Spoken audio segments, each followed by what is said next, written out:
টেকনাফে coast guard ও পুলিশের যৌথ অভিযানে একটি বিদেশি G3 রাইফেল, 2টি ম্যাগাজিন, 5টি দেশীয় আগ্নেয়াস্ত্র ও 975 রাউন্ড তাজা গোলা জব্দ করা হয়। মঙ্গলবার 20 মে দুপুরে কোস্টগার্ড মিডিয়া কর্মকর্তা লেফটেন্যান্ট কমান্ডার হারুনুর রশিদ এই তথ্য জানান। তিনি বলেন, গোপন সংবাদের ভিত্তিতে জানা যায় মায়ানমার হতে নাফ নদী হয়ে বিপুল পরিমাণ দেশি বিদেশি আগ্নেয়াস্ত্র ও তাজা গোলার একটি চালান বাংলাদেশে প্রবেশ করবে। প্রাপ্ত সংবাদের ভিত্তিতে আজ 20 মে মঙ্গলবার মাঝরাত 1টায় বাংলাদেশের কোস্টগার্ড পূর্ব জোন অধীনস্থ বিজিবির স্টেশন টেকনাফ এবং পুলিশের সমন্বয়ে টেকনাফ স্থলবন্দর সংলগ্ন 14 নং ব্রিজ এলাকায় একটি বিশেষ অভিযান পরিচালনা করা হয়। অভিযান চলাকালীন 4 জন ব্যক্তিকে কয়েকটি বস্তাসহ টেকনাফ স্থলবন্দরের বিপরীতে পাহাড়ে উঠতে দেখা যায়।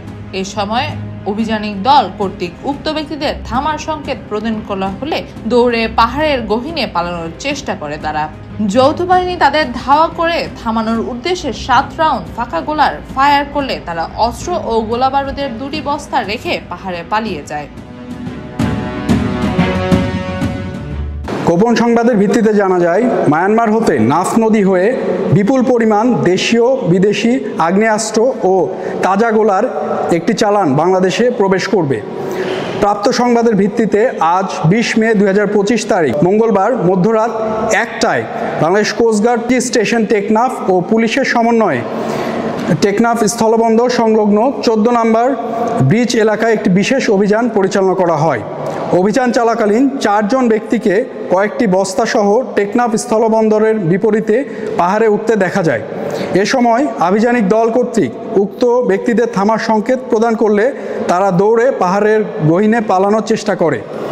যৌথ বাহিনী তাদের ধাওয়া করে থামানোর উদ্দেশ্যে 7 রাউন্ড ফাঁকা ফায়ার করলে তারা অস্ত্র ও গোলাবারুদে 2টি বস্তা রেখে পাহাড়ে পালিয়ে যায়।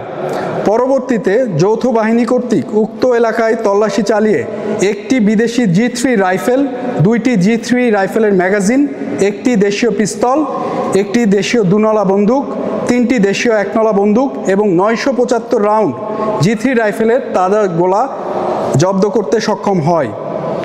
অভিযান চলাকালীন সময় অস্ত্র পাচারকারীরা পালিয়ে যাওয়ায় কাউকে আটক করা সম্ভব হয়নি। জব্দকৃত অস্ত্র, গোলাবারুদ এবং সকল আলামতের পরবর্তী আইনানুগ ব্যবস্থা গ্রহণের কার্যক্রম প্রক্রিয়াধীন রয়েছে। দেশের আইনশৃঙ্খলা পরিস্থিতি স্থিতিশীল রাখতে বাংলাদেশ কোস্টগার্ড 24 ঘন্টা টহল জারি রেখেছে, যার মাধ্যমে কোস্টগার্ডের আওতাধীন উপকূলীয় এবং নদী তীরবর্তী অঞ্চলে আইনশৃঙ্খলা পরিস্থিতি ও সকল ধরনের পাচার রোধে অনেকাংশ উন্নত হয়েছে। অবৈধ অস্ত্র পাচার রোধকল্পে বাংলাদেশ কোস্টগার্ড কর্তৃক ভবিষ্যতেও এ ধরনের অভিযান অব্যাহত থাকবে। জব্দকৃত অস্ত্র, গোলাবারুদ ও সকল আলামতের পরবর্তী আইনানুগ ব্যবস্থা গ্রহণের কার্যক্রম প্রক্রিয়াধীন রয়েছে। ডেস্ক নিউজ, একান্ত টিভি, চট্টগ্রাম।